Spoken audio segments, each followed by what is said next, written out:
রিজিকের দায়িত্ব আল্লাহর হাতে, এইটা কি আমাদের বিশ্বাস হয়? আত্মাকওয়া চ্যানেল, সত্যের সন্ধানে।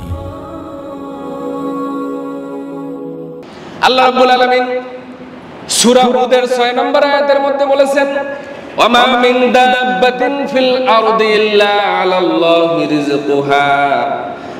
জমিনে বিচরণশীল সমস্ত প্রাণীর রিজিকের দায়িত্ব আমি আল্লাহর হাতে। বিশ্বাস হয়? এইটা আবার বিশ্বাসের কি আছে? আমার লক্ষ লক্ষ টাকা আছে, কোটি কোটি টাকা আছে, মিল ইন্ডাস্ট্রি আছে, এরপরও আল্লাহর হাতে রিজিকের দায়িত্ব, এটা কেমন কথা? কার কার বিশ্বাস হয়?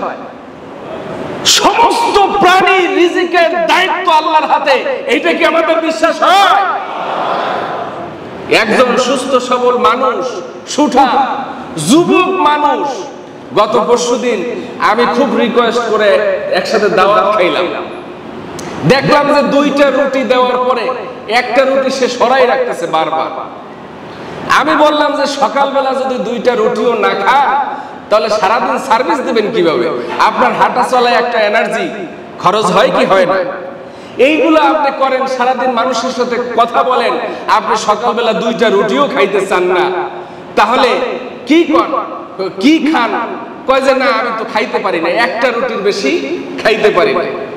তাহলে দেখেন, এই যে মানুষের রুজি, মানুষের রিজিক এত সংকুচিত, এত কম পরিমাণ রিজিক দিয়ে মানুষের তৃপ্ত হয়ে যায়, এই মানুষের চোখের ক্ষুধা, এইটা কি নিবারণ করা গেছে আজ পর্যন্ত?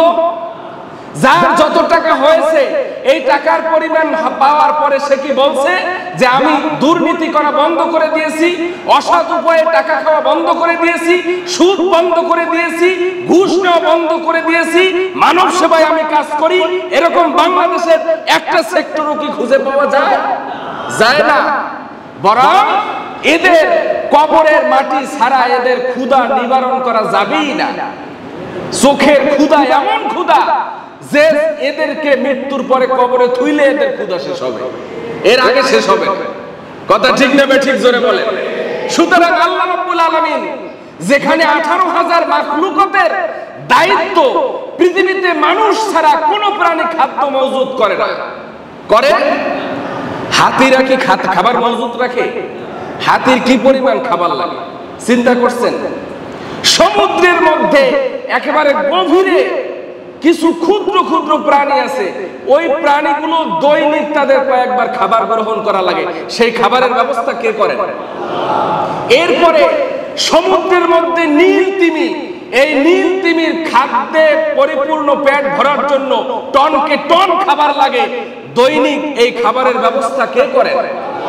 আর মানুষের 1-2টা রুটি দিলে পরে একটা খাইতে পারবে আর একটা খাইতে পারবে না, এই প্রাণীর রিজিকের দায়িত্ব মনে হয় আল্লাহ নিয়ে ব্যর্থ। কথা কয় না? আল্লাহ মনে হয় ব্যর্থ। তাহলে এত দুর্নীতি কেন করি? এত সম্পদ কেন জমাই? আমরা কেন তৃপ্ত হই না? আমাদের আত্মা কেন তৃপ্ত হয় না? কেন আমরা দুহাত বিলিয়ে মৃত্যুর আগে ভালো পথে আমাদের সম্পদগুলো আমরা বিলিয়ে দিতে যেতে পারি না? আমরা কি আমাদেরকে জিজ্ঞেস করেছি আমরা কোন উত্তরাধিকারীর জন্য আমাদের সম্পদগুলো রেখে গেলাম? তারা আমাদের এই সম্পদগুলো কি কাজে ব্যবহার করবে? নিশ্চিত আপনারা কেউ নিশ্চিত না।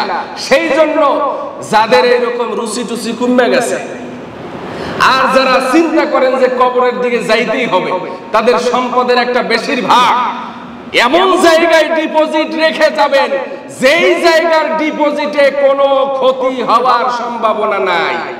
রাজি আছেন?